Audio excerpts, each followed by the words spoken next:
If you find an error, it's a good thing because it means you've got something you can fix that will immediately give you progression.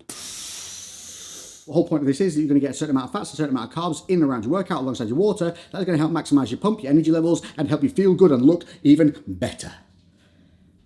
Eating sweeties, getting fit.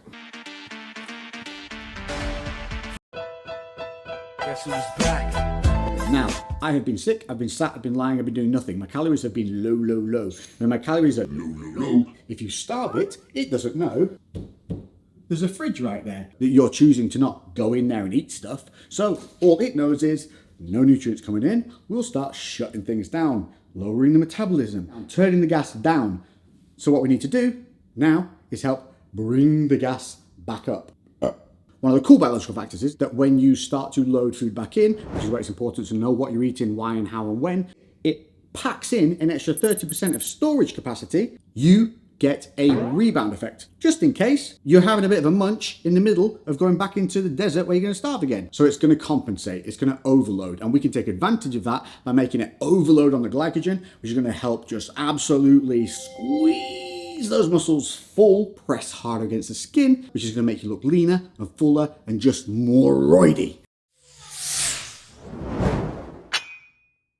So as promised, these are the little tricks that we're going to use to help boost our glycogen retention. Whenever we store glycogen or utilize glucose, we also utilize water alongside. Water is almost like its transport mechanism. So if you want your pump to be pumpylicious, you always got to be maximizing hydration. I'll usually go through around about 1 litre to 2 litres during training. Then you want to be aiming for like another 1.5 litres to 2 litres throughout the day. Need a bit more. That is around about 500 millilitres. So I'm going to smash that before I start training. And there's three things that I'm going to take alongside this that is going to help maximize that pump. Now, we're going to need the glucose to be able to provide the glycogen retention. I, as a rule, will always crack in around about 80 to 100 grams of carbohydrates around my training. Simplistic carbs prior to training, your best bet. And this is why this is the time when you can have more fun. You have that cereal that you want that you shouldn't really have in the morning because it's loaded with sugar and that's just hitting your dopamine levels up to send you into a crash later on. Before your workout, absolutely perfect. Cereals, rice cakes, fruits. Any kind of fruit? Horses for courses. Knowledge for nitwits. That's not a thing. Quick example. Fruit and fibre cereal. Not the best choice for a workout because this is full of fibre, hard to digest, not fast acting. Sugar puffs, Frosties, Cocoa Pops. Simple, fast acting, good choice. You get what I'm saying? Right, so I am now going to hit my 100 grams of carbohydrates with... Who's that? That's you. Want to show them? Wow! Bananas, these are ideal because they have around 25 to 27 grams of carbohydrate per banana. So here we have 50 grams of carbohydrate, which is good because they're going to be a little bit low impact on my stomach. They're not going to make me feel overly full. On top of that, we're going to have... Oh, drop one. You go get it? Thank you. The forbidden. Thank you. That one, I'll get it in a minute. So yeah, that one as well. Thank you. Oh, and you too. Yeah. Oh.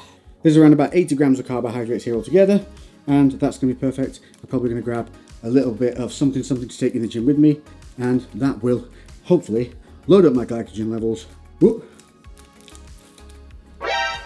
And so that's what's going to give us our fullness. Should we show them the final bit? Yeah, I know. This?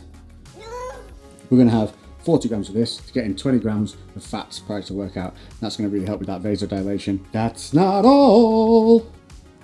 1, 2. Where's that little one? Got my bananas. Oh, that was my shin. So we've got the water we're going to have to take right now, and you need at least 400 ml of this. You'll see why in a second. I'm going to eat the sweeties during the workout. Nibbling, nibbling, nibbling. But through the beginning of the workout, first half an hour. Remember, we've got the potassium from the bananas, but then you also need sodium to make your potassium and sodium channels work because one helps the muscle contract, the other helps the muscle release. So if you're low in potassium or sodium, you will cramp. So we have this is the pied de resistance to maximize vascularity and also reduce the risk of cramping or anything like that. Sea salt. We are going to use 2 grams of this with the 400 ml of the water. Now this is a great secret weapon, and as we go further down the line and as I get a little bit stricter and dial things in, you will see all the measurements and all the micro details as we move forward as to what I do, why and when. But for this one now, the definition is finding itself. 2 big tablespoons peanut butter. So I'm going to eat this, then we're going to go into the garage. We will take a look at my physique pre-lifting, then we're going to go lift, and then we will see how much I changed in probably under 60 minutes. So that's about your 2 grams of the sea salt, not to be confused with other white powders you probably shouldn't be taking. Don't do more than 2 grams. More is not better. More will make you vomit. Drink the rest of the water relatively quickly. Woo! Woo! Health and fitness, yeah. I wanna be fluff nutter, banana and peanut butter. What a happy accident. Fitness. Oh no. What I'm going to go in and do today, I'm going to do like a little bit of everything. I'm going to talk through some of the motions as I do them so that you get an idea of how my brain works when we lift and the stuff that I'm going to be looking at when we get more specific.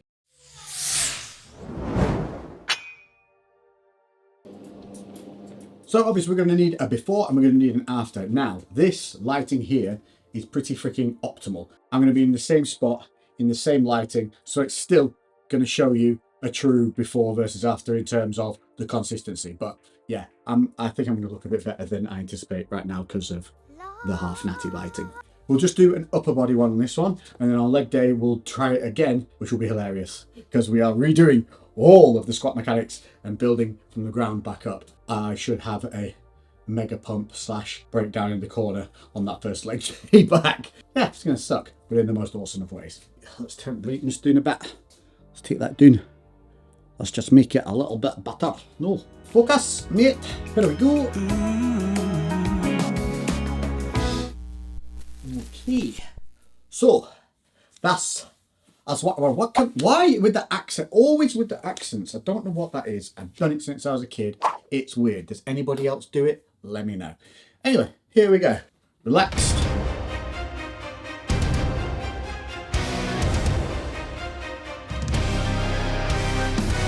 Complementary poses.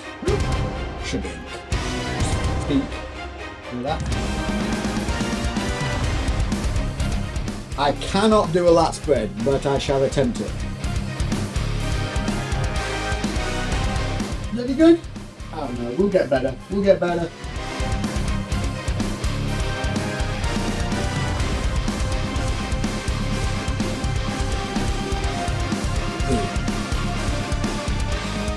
So to give you a bit of a close up, so you can see like the vascularity in.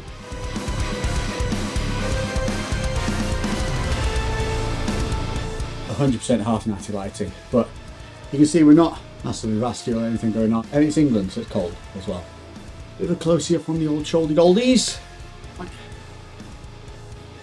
Close up of the muscles, close up of the bicep. Abs.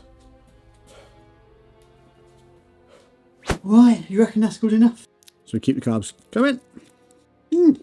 Let me yummy on. I don't know which one takes it. Lemon or orange? Are they better than the raspberry? Let me know. It's the most important question, isn't it, obviously. Right, so there we have the before, and we will be looking at the after, obviously, after the workout is done.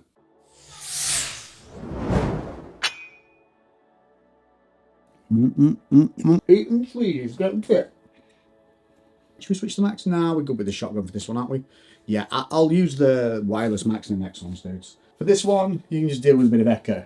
Monkey hangs. These are one of the best things. One, to protect your shoulders, and two, if you've got any shoulder issues, this is also really going to help. It's going to help pull the scapula apart and help stretch it all out, pull all down those lats. Also, if you do have a pelvic tuck or anything like that, you're going to feel this a little bit pulling all down the sides of your abs, or the serratus, and all that jimmy jazz. So you want to try and do this Every single workout before and end, or if you have really bad shoulders or you just really like the feel of it, you can do it in between sets as well. You want to hang for around 30 seconds each time minimum if you can, and you basically, the trick is just sink. So a lot of people, you'll have tension and you won't feel it.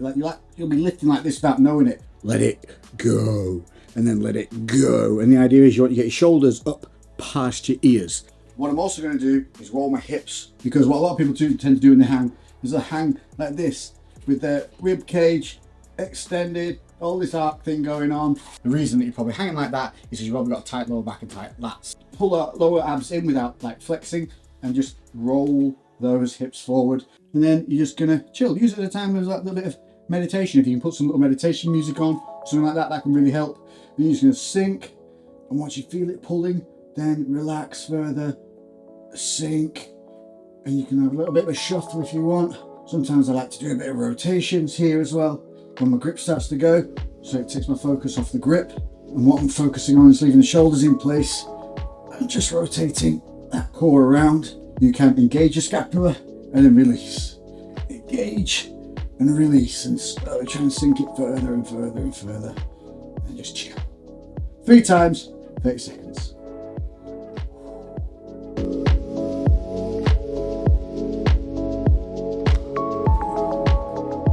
Toughen up those baby hands. You're gonna grab yourself a bang. The thing is, one of the things we most neglect is stretching, because it's boring as hell, isn't it? It sucks, it's dull, I hate it. We're gonna change that. A great one for opening up your shoulders is to get a band like this. Lean your weight through it. Then what we're gonna do is just move this through ranges of motion that we're gonna be using it in. So you're gonna do both sides like this. So remember, get it moving, do lots of ranges. Just kind of do 10 of each thing. Once you let go of this band, once you take it off, it should feel nice and loosey-goosey. Obviously, if you find there's a point where it really starts to take effect on your shoulders, like hits a biting point, then focus on that kind of movement, but maybe go back to it at the end as well and just hit it with another 10. Oh, my right shoulder's my bad shoulder, and I can feel this. Oh, it's really hitting something. Oh, okay. So chest.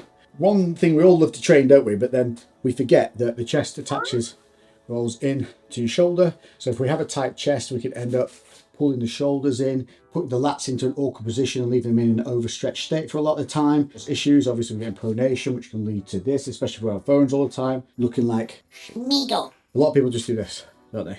They take your hand and go from this and just turn it over. Stretch right through. Woo! All the way to that clavicle. It's going to help open up that shoulder again as well. Help it sit back in its proper position rather than being dragged forward. When it's pulled forward, that's when you get impingements on the shoulder. That's where a lot of the issues start. And you think it's a little niggle, but you'll get through it, and slowly but surely it grinds and grinds and tightens and tightens, and then you get that BAM! Big pain, you think your shoulder's knackered. And it's actually your chest. Put your shoulder in a bad position. This will help stop that. Ugh. You do the same with the band. So once you get into that stretch position here, then roll it. Boom! Hoo-wee! And plus, doing things with bands and stuff is way more fun than just stretching normally, because, I don't know, it's got tools.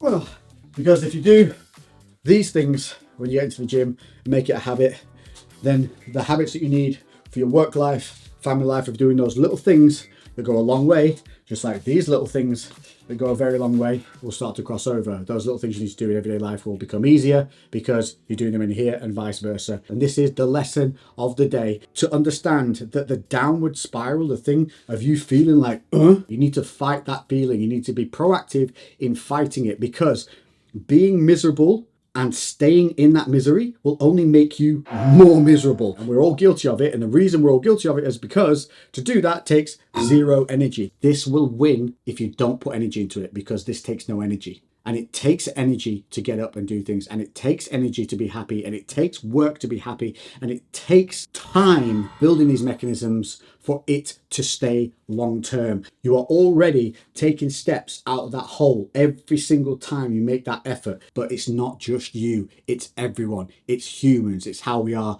And the people that you see are happy all the time, I can promise you now they're probably moving most of the time as well. Don't fall into the trap getting your dopamine from a TV or a screen or socials. Get it from this physicality. This is also why our physical health is so important and so linked to our mental health. Moving, getting the blood flowing is just going to make you feel a lot more alive, but more than that, it's also going to boost your hormones, it's going to boost those endorphins, it's going to chemically enhance you, it's about making it a priority rather than something that we tag on as a hobby. So if you have been like me and you've been sat and you've just been feeling a little bit sorry for yourself, I've been a little bitch. We're going to stop being a little bitch. Less bitch, more beast. Prioritize yourself by prioritizing your physicality. Let's just bring back some of the real men again. Testosterone. I want to use this as a reset point, as a restart point, as a commitment point to myself and to you guys. Time is our ally more than anything else. So if we can train for longer periods without injury and consistently, we are going to develop more progressively and we are going to overtake everybody who has short bursts of real gym fanaticism, but then has to fall back because of injury or overload or they burn themselves out. The best way to think of it is it's like the dude who's in there curling at 8 kilos with a strict contraction, controlled negative, and a complete control of all the rest of his body whilst that part is moving, compared to that other dude who just comes in with a massive load of weight, starts chucking it around like an nim jim bim jim. Yeah, you know what I mean. A nim jim bim bim. Nim jim bim bims just get hurt, don't grow, and in about 3 months, you won't see that guy again. Oh.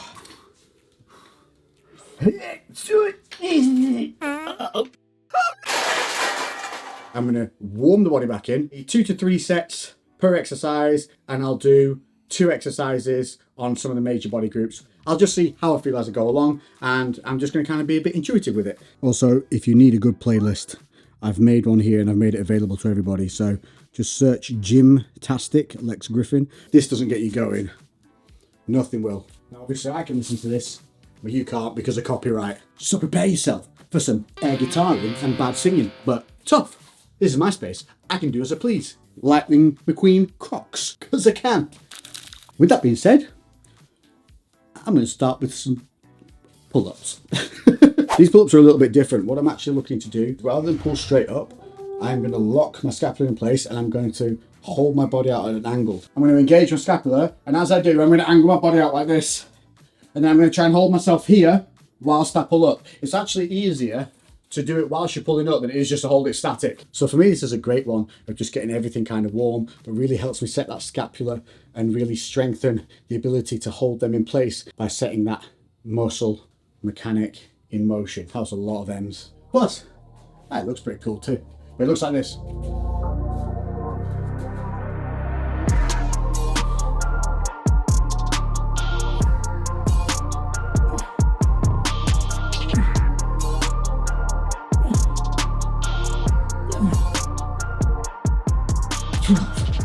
Ooh.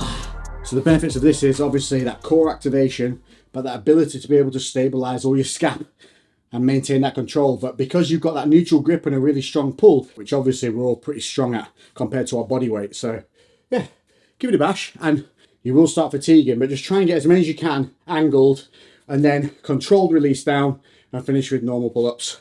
On and on, stand alone. And we're just going to do 3 sets on. Unlike my normal workouts, you'll see I tend to focus more on 5 sets.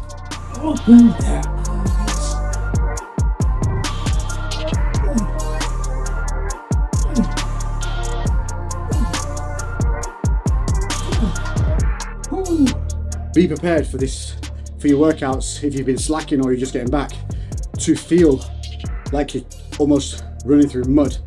Live in the knowledge that it's going to get easier, and when it does get easier, all that flow is just going to come immediately. Come on. 6, 7. One more.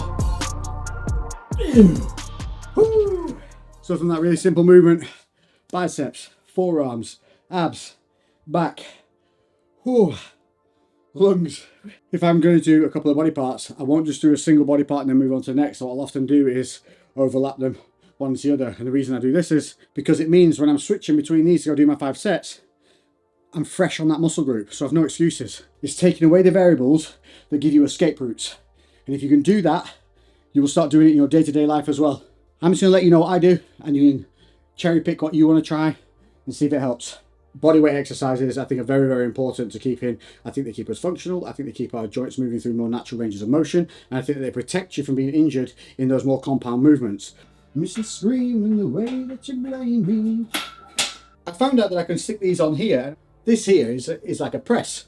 Pronated, supinated. You don't think that's wrong? Superman, yeah? That should be supinated. Agree? Disagree? And I figured that I can do this as a bodyweight dip. And I got very little shoulder stress, and I can also go quite deep. But for me, this one has been a real fan favourite. The fan being me. And you can vary it. You can have feet forward, or you can tuck your feet in. So here, I'm keeping my shoulders back, and I'm coming down. Boom, get that nice stretch at the bottom. And I'm controlling the negatives. Everything I do is going to have a controlled negative. Sometimes up to a 5-second control, and also a little pause. Whew. Obviously, as you get tired, that will reduce, but we're going to maximise the amount of times we can do it.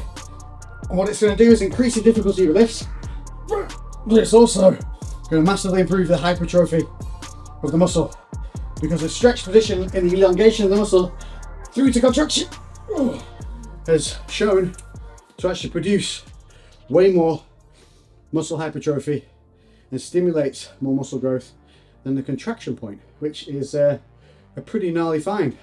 That doesn't render the contraction point in every other part of the motion obviously redundant. I'm just saying that if you have a good concentric phase and now you add in a controlled and solid eccentric phase, little brick by little brick. This is why music is so important. Look, goosebumps. Set your shoulders, get up, start right, finish right, always remember that.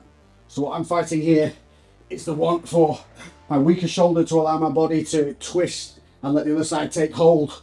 So I'm really focusing on that symmetry of the pressure from left to right, and I'm watching my feet and my hips really twisting.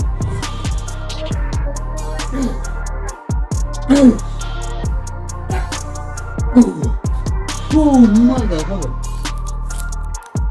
What do we need to say? Yeah. Oh, mother.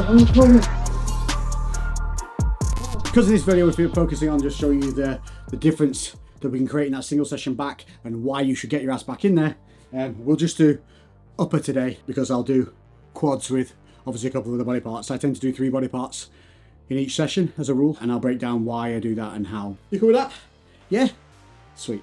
Okay, so this is one that I've been playing with because as much as this has a lat pull down on it, it's a little restrictive in terms of like the depth that's available. There's no reason that pulling to behind the head can't create a good contraction. We just have to try and keep the body alignment as straight as possible rather than letting this curve happen. So I've been playing with this recently and I really like it. Might be worth a go. Incline bench, lat pull down. I'll sternum on the bench. We're going to put our head nice and neutral, and you're going to pull, squeeze. I'm going to keep my hips rolled under.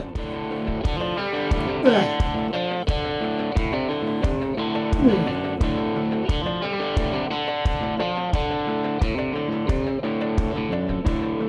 Takes a little bit of finagling to get you into the right position to find it, but once you find it, you can really get a nice pull, nice and clean, doesn't smack the back of your head, and you get a really nice contraction in the lower part of the lat. 2 more sets of that bad boy, and then we'll move on. And then what we'll do is we'll do the second exercise for each body part, and we'll add a little bit more load onto those ones, a little bit more focus. Again, it's fighting that inner bitch voice.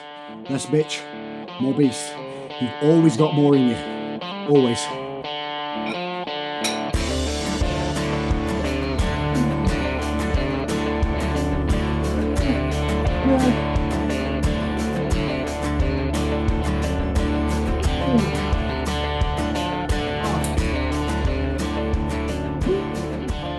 That just hurt everywhere.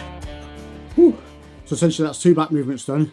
So that'll be my back done now because the back is such a huge muscle group. I just wanted to get it warm and get it going on this one. Then we'll hit back later in the week properly. So as I mentioned in the first vlog I bought these. I managed to get these for a really good price. I think with the stand, it all came in for about 300 quid-ish. These go up to 32 kilos, but they go up in 4 kilo increments. But the best part of it is they come out at the size you click, so they don't have that massive extension like some of those other ones have, which is way better. So for those of you who've been watching the West Pain series, you'll see that we recently released all my right shoulder. So the reason I was getting pain in it was just simple impingement. There was actually no muscle damage there. It was just the inflammation. When doing shoulder work or anything that involves the shoulders taking a load, trap tends to take over. And what it does is it will hitch up like that. They do raises like this, and they're bringing those traps in. Whereas they could actually be dropping them down here. You see, there's this huge difference. So two things that can help you do this is think about relaxing your neck, because the moment you and tense your neck, I guarantee you're going to pull your traps in. It's this whole thing. What we're not going to do is come bolt out. This is a lot to ask the shoulder to do. That's a lot of leverage for it to have to take on. We're going to have a slight bend in the arm. So we're thinking about just moving this ball in the socket. Forget about the weight being here and just move the ball in the socket. And we're going to help to create this mechanism by adding a body lean in. And we'll do that simply by hanging off the rack. If from here I stand up straight, look where my arm is. Really nice positioning on that shoulder joint. If you have any kind of issue with any joint, you're always going to start super light. You're going to think of all the error points and you're going to avoid those with the light weight. I'm going to try and stay as in line as possible. So I don't want to be grabbing out here and hanging that way. I'm going to try and hang like this. Now the angle you choose to do can be as aggressive or unaggressive as you see fit. I'm going to push my hips through as well, so I make sure I'm not kicking my ass back. This is just a meat hook. It's nice and relaxed. And then from here, boom, there. Nice. And this is forcing it to work in that range that impingement and the trap compensation has taken away from it for so many months. One, reset my mechanics, and two, help strengthen that now weakened shoulder. So that means I'm going to be safer in all my other lifts that involve shoulders and stabilizers. 11, controlled negative, 12. Oh. So when you come off a lateral raise, think to yourself, are my shoulders dialed in or am I feeling it in my traps? You set everything as if it's a heady. You start building that muscle memory for the body positioning and ranges of motion. Moving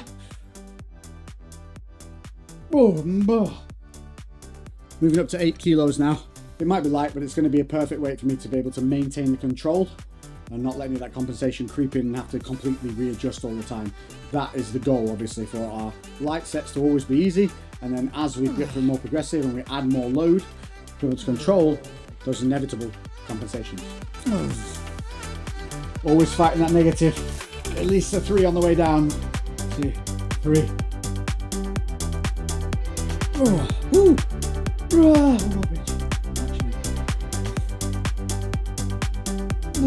Mother. Great thing about this movement as well, doing it on the lean, it actually puts more tension on the muscle at the top of the exercise and less at the base. So if you've got pain coming out of the hole, essentially, this is going to be a really great way of getting rid of that pump, starting to get those little residual veins. We're starting to see some of that vascularity come in now as well. So I've done my 3 sets on those angled ones, and I'm just going to do a single set of normal lateral raises to see how balanced it feels, because obviously I had pain in this right delt prior. We've done the band work, we've done the angle work, so let's see. Oh yeah, much better. And it requires not only my shoulder to do the work, but my core, my glutes, everything needs to stay nice and tight, do its job to stop any sway, which is going to encourage compensation. One more. God damn. Drink a fifth of Jim Beam, still stand still. An incline bicep curl, but so a lot of people will put this one more up, so it'll be quite high, which is, it's fine, you can start with that. But if you get down here and really stretch and open up, so you're having to hold the dumbbell out at a leverage point where a lot of the time most people's bicep tendons will struggle. They're used to coming down here and being rested. The moment we put an angle on them, now they've got constant tension. We're going to use a light controllable weight under a lot more tension, which is going to strengthen them, which means you're less likely to get hurt because your body's used to being in it and it's used to being strong there. Similar philosophy as to what I'm talking about with the functional body weight movements. Already I can feel this left shoulder getting stretched out real nice. And turn those dumbbells out. It's slightly out that way. Shoulder blades squeeze together, and we're going to curl up and in towards the body. Squeeze and then fight that negative. Control the negative. 2, 3. Get that full extension. Woo! Now, coming from a guy who has ripped a bicep off the bone, let me tell you, this feels both awesome and horrendous all at once. 1, 2, 3.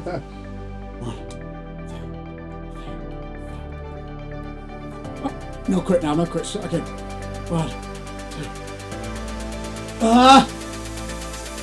One. Finish. 3, 4. Oh my god. Woo.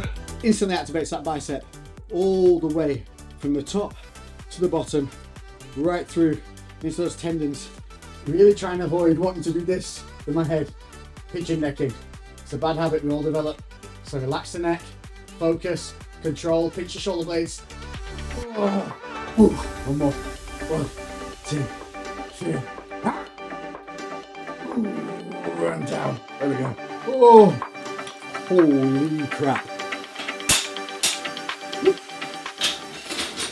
15 aside, I know is going to be enough for me to have enough weight on there to stabilize so it doesn't feel kind of wobbly, for me to be able to do nice high rep, slow negative focus, complete drop of the ego, focus on contraction, focus on maintaining the load on the chest the whole time, not giving it a break, not letting it deload onto the shoulders, onto the elbows. If you hitch here, the whole body's got to kind of twist and manipulate itself to be able to press that bar up straight. This is the job of a spotter. If you train with other people, your job is not 9, 10. You know who you are. Your job is to not only be there to spot them when they struggle, but to also let them know if there's something that's kind of kicking off. Because the moment you feel it, you can stop and you can reset. And yes, you'll sacrifice reps for that stop and reset, but what you're not going to sacrifice is your health. All because of this one hitch, which at the moment might not be hurting you. It's going to kick you in the dick. And I like my dick unkicked. The reason I'm doing it on incline, it alleviates a little bit of that shoulder stress. What we want to do is make sure that we start right so we finish right. Everything we do, start right, finish right. Get this in your head to set our shoulders back. Glutes are engaged and our feet are planted into the floor. None of this happy feet nonsense, all right? You're going to push through your feet. You're going to squeeze those glutes hard, and that's going to lock in your lower body and give you that strong base. So I can already feel that my left was not coming in same as the right there. So now I'm feeling that pressure through the palms on the way down on both sides, making sure it's even and pressing up. Here's a really good trick. If you've got a leading side, you're going to follow the leading side down and the weak side up. Ooh. Follow the strong side with the weak side down, and then you follow the weak side with the strong side up.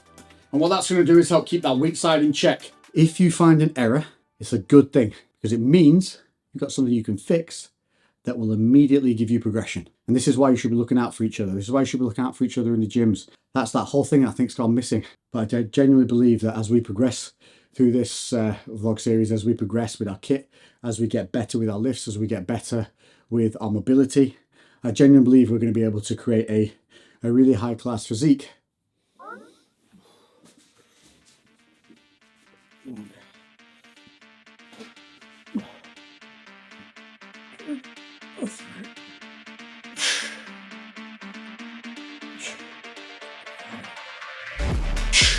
Three, 4, 5. Start that on the left side. There we go. That's it. Get your shoulders down and back. Don't be afraid to take a rest pause at the top to reset your shoulders if you need to. Sacrifice reps for form. There we go. Rhythm now. Let's go. Flow. No stop.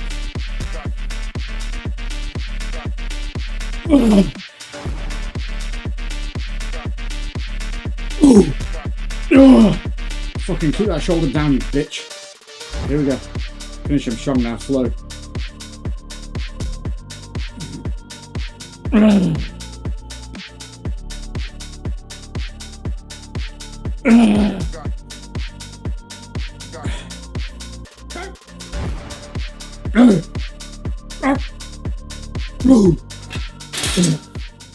Okay, just as a little experiment, I'm going to bang a 10 on each side. And we're going to see how much of a struggle that is, or whether, because we now release this shoulder, I'm actually able to control it. Simply just to see if the shoulder is going to stay in position if it's moved in a more rapid motion, or whether it's only staying in position because I'm doing it so slow and so controlled. And that's a really good thing to know, because if you want to start like building your strength and doing more powerlifting style movements incorporated into your workouts, you're going to have those explosive moments, and you're also not going to want to focus too much on negatives. So you're going to need to know that the shoulder joint is strong and in control of itself. Start right, finish right.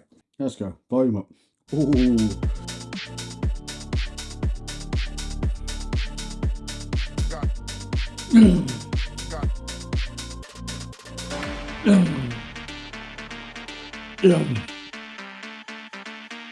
Easy money. Right, let's just do some rhythm ones now. 1, 2, 3. Okay, so that's for the shoulder destabilizers. Right, cool. So now I know. Let's go. Final one. 5th round, and then bang up. 1, 2, 3, 4, 5, and pop. Yep. Yeah. So, head rush. When I tried to go on a faster rhythm, you could immediately see the weakness in that right shoulder. A little bit of a nag go ping right down here, which let me know that that shoulder was immediately reverting to that impingement motion. So I need to strengthen the resolve of that stabilizer there. I need to make sure that shoulder's staying back, and make sure that it's the chest that's taking that load and being supported with the power from the triceps. But until that moment, it moved fine. Right, let's go on to the final one. I'm not going to do any triceps today because I think they've been engaged enough through other things. And what I'm going to do, I'll do my triceps with my quads, quad, tricep, and ab session for you. So let's finish on a bit of a unique bicep exercise. Right, we are back with our banded buddy. Now, this is one that I really started to use a lot during comeback from tearing that bicep. Obviously, with a band, unlike a weight, it starts off easier, and obviously tension builds as you stretch the band. So say 1 week your elbows have just taken a bit of a paggering, this is a really nice way to give them a little bit of a break when you're doing your arm workouts, because you can utilize this on both triceps and biceps. It's pretty thick. To pull it is quite tough. Holding the contraction on a band is very different to holding the contraction with the free weight or even a cable. Equivalent to around about maybe like a 15 kilo dumbbell at the peak of the contraction, something like that. If you want to make it harder, you obviously shorten the length between your foot to your hand. Feet in for easier, feet out for harder. Maybe even tag it on as like an extra set on the end of your free weight set. You can start with your feet out and just do a complete AMRAP set, slowly edging your feet in as you get more and more tired to just get that absolute awesome burn. So I'm going to come up with that hammer grip. What I'm looking for here is to make sure that I'm not letting my elbows kick back on that negative. So you'll see, when I come here, I don't let this happen. So the elbow is my pivot point. And that's what's going to ensure that bicep and forearm are doing all that work. Make sure you just flex your tricep at the bottom. That's going to force that full extension. So you can do that for the first few. To get it in your head where that point is, start right, finish right, boom. And then you'll get that natural start and stop finish point. And that's also what we do want. We want a start, squeeze, controlled negative, stop, full extension. Make them individual. I'm also squeezing my glutes, stop my hips swaying.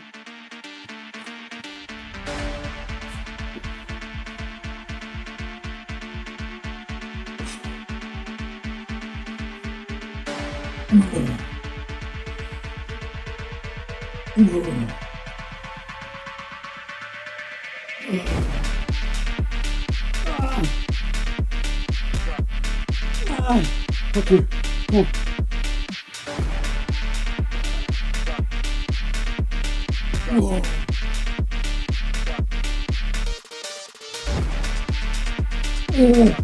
Whoa.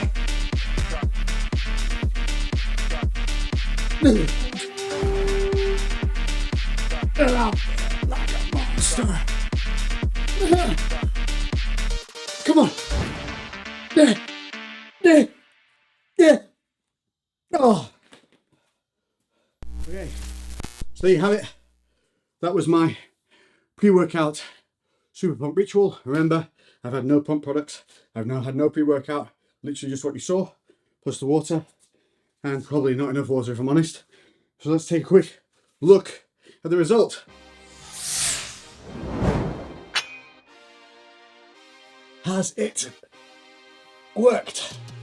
Whoa. So here we go, same position, same lighting, and that's relaxed, tensed. Ooh. Oh, I feel full as hell.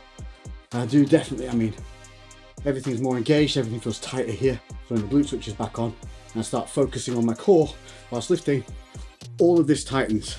I actually find that my waist gets slimmer and tighter the more that I concentrate on these focal points. And definitely see way more capping, way more fullness in the chest. Gives that more illusion of a V taper, although this is way tighter now, all my core is way more engaged. Remember, we didn't really work much in the back at all. Whew. Okay, what do we have? We had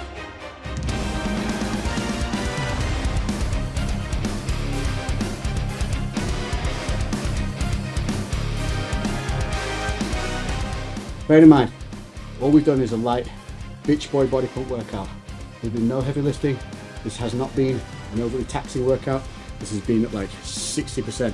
This is the body's reaction to obviously refilling that glycogen. Whoa.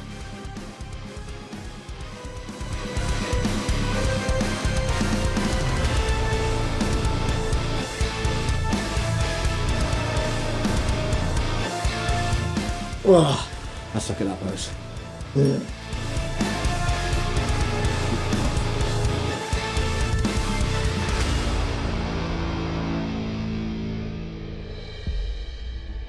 So we are relaxed. Oh, shit spread.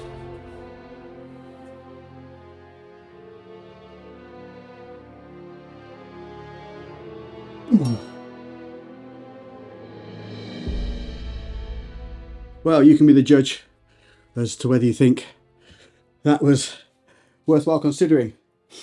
No pre-workout, no caffeine, some very simple things that you've probably got in the house already that you can utilize to just help pull everything in, make it feel nice and tight, and make you feel and look good after your training sessions and during your training session. Yes, this is going to go down. No, it's not permanent. And I, as you will see through this series, and if you follow me before, you know I live an absolute pump life.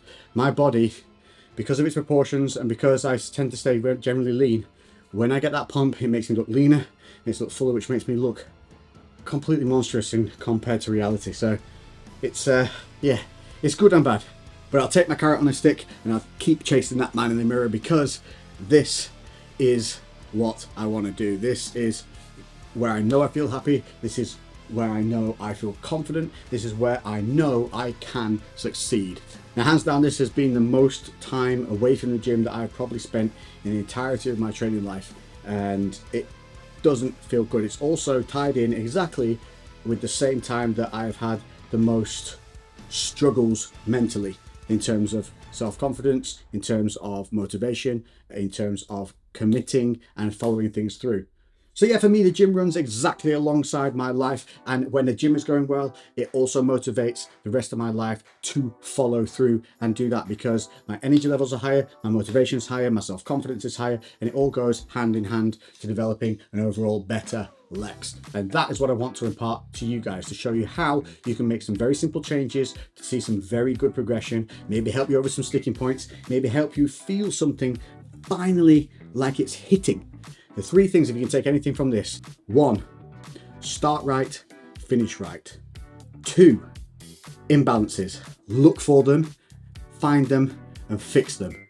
It's a positive thing to find your errors. You find an error, you find progression. And 3, less bitch. I hope you've enjoyed watching this. This was actually really good fun, and it gives me accountability again. It gives me accountability to you guys. So apologies for the delay. The flu was an unseen circumstance. We're here, we're back, and this is it. This is my base, this is where we're starting from. Let's see what we can improve, let's see what we can build on. And obviously, one of my main goals is to put those inches back on my quads that I've lost due to that lack of glute mechanic that we have successfully now fixed, thanks to the Worst Pain series, which will also still be running with you guys. You'll be getting an episode of that, at least 3 episodes of that month, if not 4, and we will also be pushing out the podcast weekly. So you'll be getting 2 to 3 videos a week from me now, from this point onwards, and I want you to be on my ass about that. I want you to be, jabbing me, going, Lex, are you, do you want, get it up, come on, threaten me, yeah? And also, do not forget, I have, alongside this, which is probably the reason that things kind of got a little bit, launched a whole new channel, which is now live.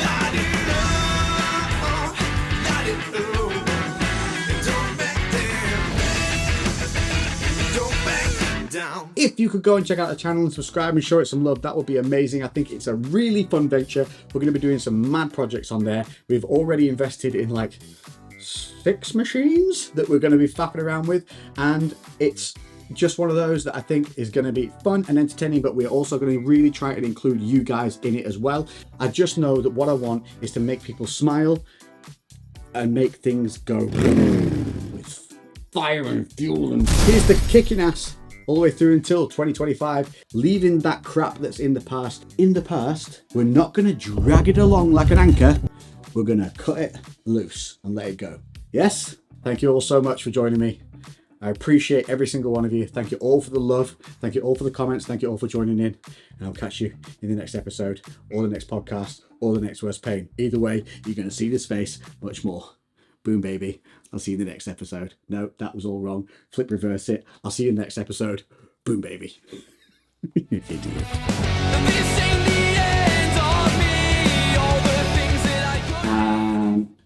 What was my point in me telling you that? Where? Wow. No.